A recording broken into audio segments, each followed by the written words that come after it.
பொதுவா நம்ம எந்த பொருள் வாங்குறதுக்கு முன்னாடியும், அந்த பொருள தரமா இருக்கா அப்படின்றத செக் பண்ணி வாங்குவோம். இதே நம்ம ஒரு இடத்துல இன்வெஸ்ட் பண்றோம், இல்ல ஒரு அதிகமான விலை குடுத்து ஒரு பொருள வாங்குறோம் அப்படின்னா, அந்த பொருள் நமக்கு விக்கிற நிறுவனத்தோட குவாலிட்டியும் நம்ம செக் பண்ணி வாங்குறது ரொம்ப அவசியம். உதாரணத்துக்கு தங்கத்தையே எடுத்துப்போம். நம்ம ஊர்ல ஒரு நகைக்கடை இருக்கு. அது ஒரு பாரம்பரியமா ஒரு 40, 50 வருஷமா இருந்துட்டு இருக்கு அப்படின்னா, அந்த கடையில நம்ம நம்பி போய் வாங்குவோம். ஏன்னா அவங்ககிட்ட குவாலிட்டில எந்த பிரச்சனையுமே இருக்காது அப்படின்ட்டு. இதுவே நேத்து புதுசா ஒரு கடை திறந்திருக்காங்க. அவங்க நல்ல ஆஃபர் போட்டிருக்காங்க அப்படின்னா, அங்க போய் நம்ம தங்க நகைய வாங்குவோமா அப்படின்னா, அங்க ஒரு கொஸ்டின் மார்க் இருந்துட்டே தான் இருக்கும். அங்க போய் தங்கம் வாங்குறதுக்கான தைரியம் நமக்கு அவ்வளவு சீக்கிரம் வராது இல்லையா? சோ அதே மாதிரி தான் இந்த ஸ்டாக் மார்க்கெட்லயும் நம்ம இன்வெஸ்ட் பண்றதுக்கு முன்னாடி ஸ்டாக்ஸ்னா என்ன? நம்ம வாங்க போற ஸ்டாக் எந்த கம்பெனியோடது? எந்த செக்டாரோடது? அந்த ஸ்டாக் குடுக்குற அந்த கம்பெனியோட லாப நஷ்டம் கணக்குகள் எப்படி இருக்கு? அவங்க கரெக்ட்டா ஆடிட்டிங் ஃபைல் பண்ணிட்டு இருக்காங்களா? அவங்களுக்கு எவ்வளவு கடன் இருக்கு? அவங்க எவ்வளவு ப்ராஃபிட்ட இன்வெஸ்டர்ஸ்க்கு குடுத்துட்டு இருக்காங்க? டிவிடெண்ட் குடுத்துட்டு இருக்காங்களா? அவங்க கம்பெனில இருக்க எம்ப்ளாயீஸ் எல்லாமே கரெக்ட்டா நடத்திட்டு இருக்காங்களா? இந்த கம்பெனி ஒரு லாங் டெர்மா ஒரு நல்ல கோல நோக்கி போயிட்டு இருக்கா இல்லையா? இப்படின்ற எல்லா விஷயத்தையுமே நம்ம தெரிஞ்சுட்டு அந்த கம்பெனில இன்வெஸ்ட் பண்ணும்போது, நமக்கு நல்ல ஒரு ரிட்டர்ன்ஸ் கிடைக்க வாய்ப்பு இருக்கு. நம்ம இன்வெஸ்ட்மென்ட் ரொம்ப சேஃபா இருக்கிறதுக்கும் பாசிபிலிட்டி இருக்கு. ஸோ இந்த மாதிரியான டீட்டெயில்ஸ எப்பயுமே நீங்க தெளிவா தெரிஞ்சுட்டு எந்த ஒரு இன்வெஸ்ட்மென்ட்டையும் செய்யுங்க. ஸோ இன்னைக்கு நம்ம ஷேர் மார்க்கெட் பத்தியான டீட்டெயில்ஸ் தான் பார்த்துட்டு இருக்கோம். ஷேர் மார்க்கெட்ல இருக்க ஒரு சில பெரிய நிறுவனங்களோட டீடைல்டான ரிப்போர்ட் தான் நம்ம பார்க்க போறோம். இந்த சீரிஸ்ல ஒவ்வொரு வீடியோலுமே உங்களுக்கு அந்த ஸ்டாக்ஸ் பத்தியான தெளிவான ஃபுல் டீடைல்ஸை கிளியரா எக்ஸ்பிளைன் பண்ண போறோம். ஸோ ஃபண்டமெண்டலா அந்த கம்பெனி எப்படி பர்ஃபார்ம் பண்ணிட்டு இருக்கு அப்படின்ற ஒரு டீடைலான ரிப்போர்ட்டை நாம இந்த வீடியோல பார்க்க போறோம். ஸோ வாங்க நம்ம வீடியோக்குள்ள போகலாம். அதுக்கு முன்னாடி நான் செபி ரிஜிஸ்டர் அட்வைசர் கிடையாது. இந்த வீடியோல நம்ம கொடுக்குற எல்லா டீடைல்ஸுமே ஒரு எஜுகேஷன் பர்பஸ்க்காக மட்டும்தான். எந்த ஒரு ஸ்டாக் அட்வைஸும் கிடையாது. எந்த வித அட்வைஸும் நம்ம கொடுக்கறது இல்லை. எப்பயுமே நீங்க இன்வெஸ்ட் பண்றதுக்கு முன்னாடி இந்த ஸ்டாக் மார்க்கெட்ல உங்களுக்கு என்னென்ன விஷயங்கள் இருக்கு அப்படின்றத டீடைலா தெரிஞ்சுக்கங்க. அந்த ஒரு பங்குகளை வாங்குறது மூலியமா உங்களுக்கு லாபமும் வர வாய்ப்பு இருக்கு, நஷ்டமும் வர வாய்ப்பு இருக்கு அப்படின்றத தெளிவா புரிஞ்சுக்கிட்டு நீங்க இன்வெஸ்ட் பண்ண ஸ்டார்ட் பண்ணுங்க. தேவைப்படும் பட்சத்துல செபி ரிஜிஸ்டர் அட்வைசர் டீம் உங்க அட்வைஸை கேட்டுக்கங்க. ஸோ இன்னைக்கு நம்ம பார்க்க போற ஸ்டாக் என்னன்னு கேட்டீங்கன்னா ஓஎன்ஜிசி அப்படின்ற கம்பெனி தான். ஸோ இந்த கம்பெனி ஒரு சென்ட்ரல் கவர்மெண்டோட கம்பெனி.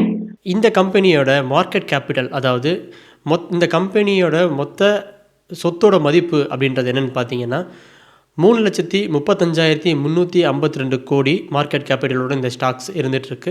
கரண்ட் ப்ரைஸ் அப்படின்னா இன்றைக்கி இந்த ப்ரைஸோட விலை 267 ரூபா அப்படின்ற ரேஞ்சில் ட்ரேட் ஆகிட்டுருக்குங்க.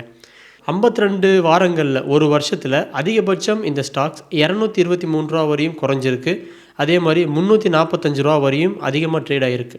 ஸோ இன்றைக்கி இருக்க ஸ்டாக் ப்ரைஸ் பார்த்திங்கன்னா 267 அப்படின்றது கிட்டத்தட்ட இந்த 223 அந்த லோ ப்ரைஸை விட ஒரு 30 ரூபா 35 ரூபா வரையும் கூட இருக்குது. அதுக்கடுத்து வந்து பிஇ ரேஷியோ. இந்த ஸ்டாக்குக்கான பிஇ ரேஷியோ அப்படின்றது ப்ரைஸ் டு ஏர்னிங் ரேஷியோ அப்படின்னு சொல்லுவாங்க. ஸோ கரண்ட்டாக இந்த பிஇ ரேஷியோ 8.24 அப்படின்ற ரேஞ்சில் ட்ரேட் ஆகிட்டுருக்கு. ஸோ இதோட புக் வேல்யூ அப்படின்றது பார்த்திங்கன்னா 260 ரூபா இதோட புக் வேல்யூவாக இருந்துகிட்ருக்கு. பொதுவாக ஒரு ஸ்டாக் நமக்கு எப்படி லாபம் தருது அப்படின்னு பார்த்தீங்கன்னா, ஒன்று அந்த ப்ரைஸ் இன்க்ரீஸ் ஆகிறது மூலிமா நமக்கு ஒரு லாபம் கிடைக்கும். இல்லை அப்படின்னா அது டிவிடெண்ட், அதாவது வருஷத்துக்கு ஒரு வாட்டியோ இல்லை ஒரு 6 மாதத்துக்கு ஒரு வாட்டியோ அந்த கம்பெனி அவங்களுக்கு வர லாபத்தை மக்களுக்கு பிரித்து கொடுப்பாங்க. அதன் பேர் தான் டிவிடெண்ட் அப்படின்னு சொல்லுவாங்க. அந்த மாதிரி அந்த ஸ்டாக் எவ்வளோ டிவிடெண்ட்டாக மக்களுக்கு கொடுக்குது அப்படின்றது எல்லாமே பொறுத்து தான் அந்த ஸ்டாக்கில் மக்கள் இன்வெஸ்ட் பண்ணுவாங்க. ப்ளஸ் அந்த ஸ்டாக்லேருந்து அவங்களுக்கு அதிக வருமானம் வரும் அப்படின்றத நம்புவாங்க. ஸோ அதன் அடிப்படையில் இங்கே டிவிடெண்ட் ஈல்ட் அப்படின்றது 4.60% இருந்துகிட்ருக்கு. அதாவது டோட்டலாக ஓவரால் வேல்யூவில் 4.60% வந்து வருஷம் டிவிடெண்ட்டாக மட்டும் இந்த ஸ்டாக்ஸ் அந்த இன்வெஸ்டர்ஸ்க்கு கொடுத்துட்ருக்கு. ஸோ இது போக நம்ம ஆர்ஓஇ ரிட்டர்ன் ஆன் ஈக்விட்டி பார்த்திங்கன்னா 14.3%ஆகவும் ஃபேஸ் வேல்யூ அப்படின்றது 5 ரூபாயும் இருக்குது.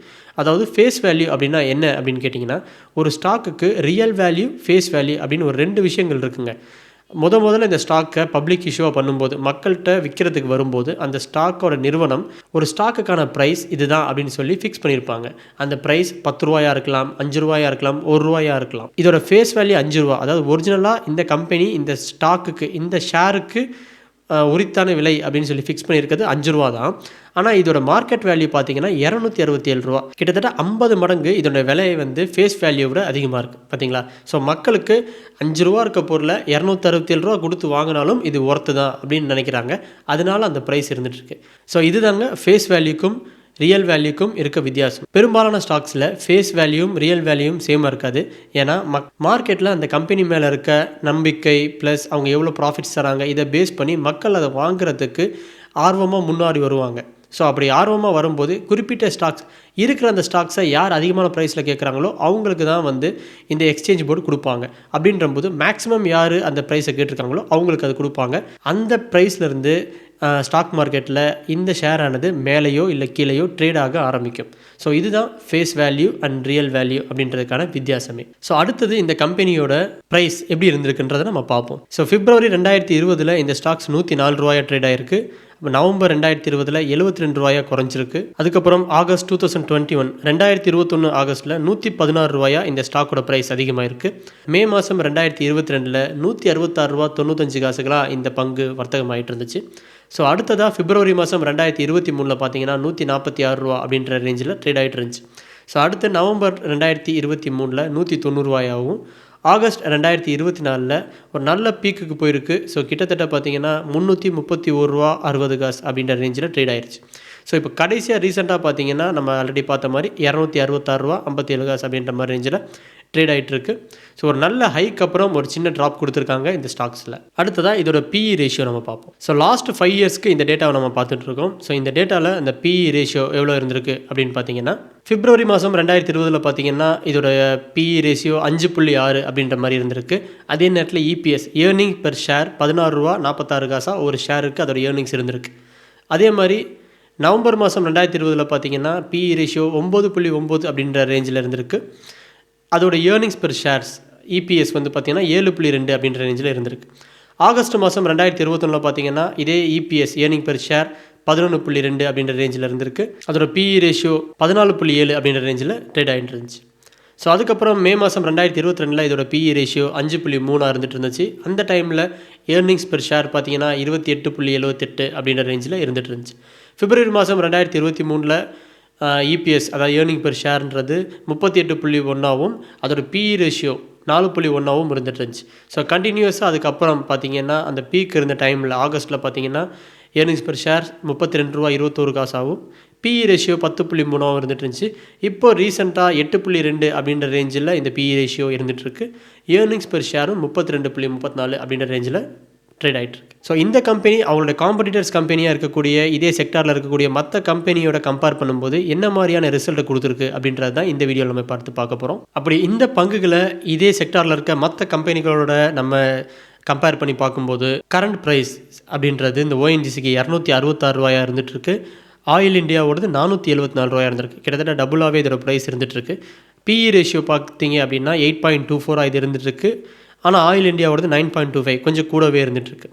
மார்க்கெட் கேபிட்டல் நம்ம மெயினாக பார்க்கணும். ஸோ இது வந்து ரொம்ப ரொம்ப முக்கியமான விஷயம். ஏன்னா இந்த கம்பெனியோட ஓவரால் வேல்யூன்றது இந்த மார்க்கெட் கேபிட்டல் பொறுத்து தான் இருக்குது. ஸோ இது கிட்டத்தட்ட பார்த்திங்கன்னா 3,35,352.50 கோடிகள் இந்த ஷேரோட ஓவரால் வேல்யூவாக இருந்துகிட்ருக்கு. அது மட்டும் இல்லாமல் நான் ஏற்கனவே சொன்ன மாதிரி டிவிடெண்ட் அப்படின்ற ஒரு விஷயம், அதிகமான டிவிடெண்ட் கொடுக்குறது இந்த ஷேர் அந்த ஆயில் செக்டார்லேயே பார்த்தீங்கன்னா 4.60 அப்படின்ற அளவில் டிவிடெண்ட் மக்களுக்கு ப்ராஃபிட்லேருந்து டிவிடெண்ட்டாக மட்டும் கொடுத்துட்ருக்காங்க. ஸோ இதோட லேட்டஸ்ட் நெட் ப்ராஃபிட் க்ரோத் நம்ம லாஸ்ட் குவார்ட்டரில் இதோட நெட் ப்ராஃபிட் எவ்வளோ வந்திருக்கு அப்படின்னு பார்த்தீங்கன்னா 11,984.02 கோடிகள் நெட் ப்ராஃபிட்டாக மட்டும் கொடுத்துட்ருக்காங்க. அது போக இயர் ஆன் இயர் வந்து அந்த குவார்ட்டர்லி அதோட ப்ராஃபிட் பார்த்தீங்கன்னா இந்த வருஷம் 17.05 அப்படின்ற இந்த குவார்ட்டருக்கு அதோட ப்ராஃபிட் இன்க்ரீஸ் ஆகிருக்கு. ஸோ இந்த லாஸ்ட் குவார்ட்டரில் இந்த பங்கோட சேல்ஸ் அதாவது இந்த ஓஎன்ஜிசியில் எவ்வளோ சேல்ஸ் ஆகிருக்கு அப்படின்னு பார்த்தீங்கன்னா 33,880.88 கோடிகள் வந்து சேல்ஸ் நடந்திருக்கு. ஸோ அது போக year on year quarterly sales growth அப்படின்றது போன வருஷத்தோட இதே குவார்ட்டருக்கும் இந்த வருஷத்தில் இருக்க இந்த குவார்ட்டருக்கும் அதோட சேல்ஸ் க்ரோத் எவ்வளோ இருந்திருக்கு பார்த்தீங்கன்னா -63.65 அப்படின்ற ரேஞ்சில் இருக்குது. அதாவது போன வருஷத்தில் இதோடைய பர்ஃபார்மன்ஸை விட இந்த குவார்ட்டரில் 3.65% குறைவாக தான் அதோட பர்ஃபார்மன்ஸ் இருந்துகிட்ருக்கு. ஸோ இது போக ரிட்டர்ன் ஆன் கேபிட்டல் அப்படின்றது பார்த்தீங்கன்னா 18.49 அப்படின்ற ரேஞ்சில் இருந்துகிட்ருக்கு. ஸோ இப்போ நம்ம இந்த பங்கோட குவார்ட்டர்லி ரிசல்ட் பற்றி தான் பார்க்க போகிறோம். ஸோ ரீசெண்டாக நமக்கு கிடைச்ச குவார்ட்டர்லி ரிசல்ட் அதோட பார்த்தீங்கன்னா செப்டம்பர் 2024 அப்டேட் இதில் இருக்குது. ஸோ அது பிரகாரம் நம்ம பார்க்கும்போது ஸோ சேல்ஸ் பார்த்திங்கன்னா ஒவ்வொரு வருஷமுமே இதோடைய சேல்ஸ் கிராஜுவலாக இன்க்ரீஸ் ஆகிட்டு இருந்துக்கு 2021 செப்டம்பர்லேருந்தே. ஸோ கிட்டத்தட்ட ஜூன் 2022 வரையும் கிராஜுவலான க்ரோத் இருந்துகிட்ருக்கு. ஸோ அதுக்கப்புறம் ஆவரேஜாக ஒரு சின்ன சின்ன மூமெண்ட்ஸ் இருந்துகிட்ருக்கு. அதாவது ஒரு 2,000 5,000 கோடிகள் வந்து ஒரு சேஞ்சஸ் இருந்துகிட்டே இருந்துகிட்ருக்கு. கடைசியாக பார்த்திங்கன்னா செப்டம்பர் 2024 33,881 கோடிகள் வந்து இதோடைய சேல்ஸ் நடந்திருக்கு. ஸோ மீன் டைம் ஒரு ப்ராஃபிட் அப்படின்றது ஒரு கம்பெனியில் எவ்வளோ சேல்ஸ் நடந்திருக்கு, அதே மாதிரி அதில் எவ்வளோ செலவுகள் எக்ஸ்பென்ஸ் ஆகிருக்கு அப்படின்றத கழிச்சது போக மிச்சம் நமக்கு இருக்குது. ஸோ அதுதான் ஆப்ரேட்டிங் ப்ராஃபிட் அப்படின்னு சொல்லுவாங்க. அப்படி பார்க்கும்போது செப்டம்பர் மாதம் 2024 மட்டும் பார்த்தீங்கன்னா 17,025 கோடிகள் வந்து இதோட நிகர வருமானமாக இருந்துகிட்ருக்கு. அது ஆப்ரேட்டிங் ப்ராஃபிட்டாக இருந்துகிட்ருக்கு. பொதுவாக அந்த செப்டம்பர் 2021 இந்த ப்ராஃபிட்டை நம்ம பார்த்தோம் அப்படின்னா, செப்டம்பர் 2021 12,528ஆகவும், டிசம்பர் 2021 14,851. ஸோ கிட்டத்தட்ட 2,000 கோடிகள் வந்து க்ரோத் இருந்துகிட்டே இருந்திருக்கு. ஸோ அதுக்கப்புறம் ஜூன் 2022 பார்த்தீங்கன்னா கிட்டத்தட்ட 24,731 கோடிகள் ஆப்ரேட்டிங் ப்ராஃபிட் இருந்திருக்கு. அதுக்கு முந்தின மார்ச் 2022 பார்த்தீங்கன்னா 8,500 கோடிகள் மேலே அதிகமாக இருந்திருக்கு. ஸோ அதுக்கப்புறம் கிராஜுவலாக குறைஞ்சி இன்றைக்கி ஆவரேஜான அந்த 17,025 கோடிகள் வந்து அதனுடைய ஆப்ரேட்டிங் ப்ராஃபிட்டாக இருந்துகிட்ருக்கு. ஸோ இந்த கம்பெனிக்கான அதர் இன்கம்ஸ் மற்ற வருமானங்கள் இருக்கு இல்லையா, ஸோ அந்த வருமானங்கள் என்னென்னு பார்த்தோன்னா 4,766 கோடிகள் வந்து இந்த கம்பெனிக்கு அதனுடைய அதர் பிஸ்னஸஸ் மூலிமா அதுக்கு 4,766 கோடிகள் லாபம் வந்துட்டுருக்கு. இன்ட்ரெஸ்ட் இன்கம் அப்படின்றத நம்ம பார்க்கோம் அப்படின்னா 1,157 கோடிகள் வட்டியாக மட்டும் இந்த கம்பெனிக்கு கிடச்சிட்டு இருக்கு. பொதுவாக கம்பெனிஸ் எல்லாமே அவங்களுடைய மிஷினரிஸை ஒவ்வொரு வருஷமுமே வந்து புதுப்பிச்சுக்கிட்டே இருப்பாங்க. ப்ளஸ் அதில் ஏற்படுற தேய்மான செலவுகளுக்கு அவங்க தனியாக ஒரு ஃபண்ட் ஒதுக்க வேண்டியதாக இருக்கும். அப்படி பார்க்கும்போது இந்த கம்பெனியோட டிப்ரிசியேஷன்ஸ் பார்த்திங்கன்னா 5,598 கோடிகள் வந்து டிப்ரிசியேஷனாக இருந்துகிட்ருக்கு. ப்ராஃபிட் பிஃபோர் டேக்ஸ், அதாவது டேக்ஸ் கழிக்கிறதுக்கு முன்னாடி மொத்த வருமானம், இந்த நிறுவனத்தோட மொத்த வருமானம் 15,036 கோடிகளாக இருந்துகிட்ருக்கு. ஸோ இப்போ நம்ம பார்த்த இந்த விஷயங்கள் மூலிமா அந்த கம்பெனிக்கு கிடைச்ச மொத்த லாபங்கள், ப்ரொடக்டிவிட்டி மட்டும் இல்லாமல் அது கிடைக்கிற இன்ட்ரெஸ்ட் இன்கமோ, ஸோ அதர் இன்கம்ஸோ இதெல்லாமே சேர்த்து மொத்தமாக 15,036 கோடிகள் வந்து இந்த கம்பெனிக்கு இந்த குவார்ட்டரில், அதாவது செப்டம்பர் 2024 அப்படின்ற குவார்ட்டரில் மட்டும் இவங்களுக்கு இது ப்ராஃபிட்டாக கிடச்சிருக்கு. இந்த ப்ராஃபிட்டில் டேக்ஸை கழிக்கணும் இல்லையா, ஸோ இதோட டேக்ஸ் மட்டும் 20%. இந்த டேக்ஸ் கழிச்சது போக நெட் ப்ராஃபிட், அது நிகர வருவாய் 11,984 கோடிகள் வந்து நிகர வருமானமாக மட்டும் இந்த கம்பெனிக்கு இந்த குவார்ட்டரில் கிடச்சிருக்கு. ஸோ இந்த குவார்ட்டரில் ஏர்னிங்ஸ் பெர் ஷேர் EPS அப்படின்றது 9.53 அப்படின்ற ரேஞ்சில் இருந்துகிட்ருக்கு. ஒரு ஷேருக்கு அது எவ்வளோ லாபம் கொடுத்துருக்கு அப்படின்றது தான் ஏர்னிங்ஸ் பெர் ஷேர் அப்படின்பாங்க. ஸோ அதில் 9.53 அப்படின்ற விகிதத்தில் அதோட ப்ராஃபிட் இருந்துகிட்ருக்கு. ஸோ இப்போ நம்ம இந்த கம்பெனியோட ப்ராஃபிட் ஆர் லாஸ் ஸ்டேட்மெண்ட்டை பார்ப்போம். ஸோ பொதுவாக நம்ம ஸ்டாண்ட் அலோனில் பார்க்குறது தான் நல்லது. சேல்ஸ் அப்படின்றத பொறுத்தவரையும் ஒவ்வொரு காலாண்டுக்கும் இங்கே நம்ம தெளிவாக பார்க்க முடியும். ஸோ அதன் அடிப்படையில் ஸ்டாண்ட் அலோனில் நமக்கு வந்து பார்த்திங்கன்னா மார்ச் மாதம் 2024, போன வருஷம் மார்ச் 2024 1,29,741 லட்சம் கோடிகள் வந்து சேல்ஸ் நடந்திருக்கு. இந்த வருஷம் இதுவரையும் 1,38,572 கோடிகள் வந்து டிரான்சாக்ஷன் நடந்திருக்கு. இந்த வருஷம் இன்னும் இந்த ஒரு 2.5 மாதம் நமக்கு இருக்குது. ஸோ அது போக எக்ஸ்பென்ஸ் அப்படின்றது பார்த்திங்கன்னா இந்த கம்பெனிக்கு ஆன செலவினங்கள் எவ்வளோன்னு பார்த்தோன்னா, போன வருஷம் 62,926 கோடிகள் வந்து செலவாயிருக்கு.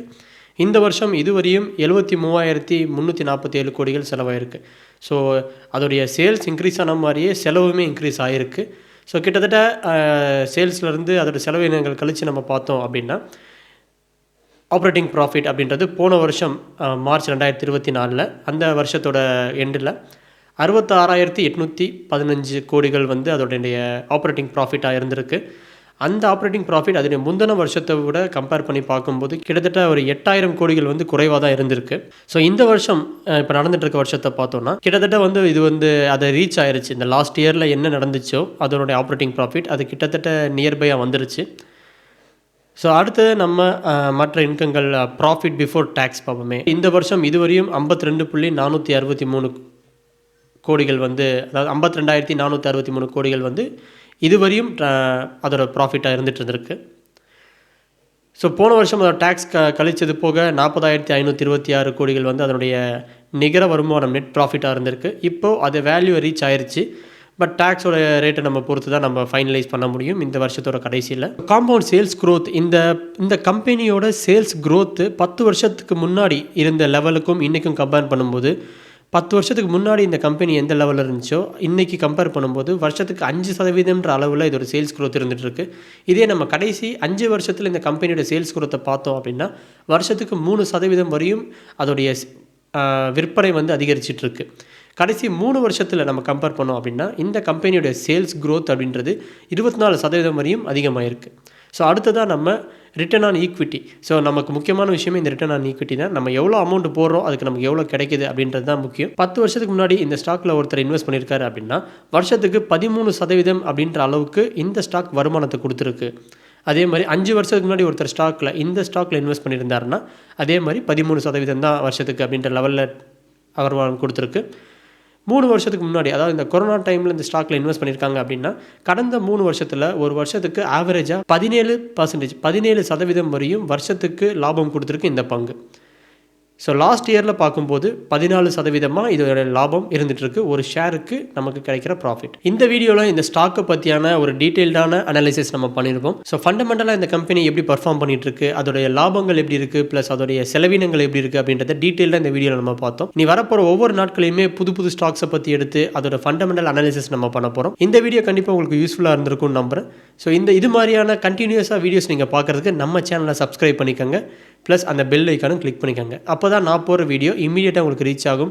ஸ்டாக் மார்க்கெட்டில் இருக்க அப்டேட்ஸும் உங்களுக்கு ஈஸியாக தெரிய வரும். ஸோ இந்த வீடியோவில் நான் ஸ்டாக் பற்றியான டீட்டெயிலான விஷயம் கொடுக்குறது ஒரு நாலேஜ் பர்பஸ்க்காக மட்டும்தான்.